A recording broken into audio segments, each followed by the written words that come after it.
nyo na maarte. Ayan o, uwian ng mga estudyante o. Yay! Ayan.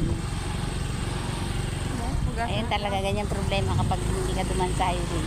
Problema pag wala kang lisensya. Yeah, correct.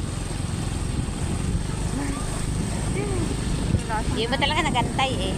Pangit. Ang lasa ng ano. Ng simitan. Hoy, madahan na tayo. Sabihin niya ni Papa kung saan tayo galing. Kami. Natin na yan. Grabe oh. Grabe ng pagdahanan ng motor.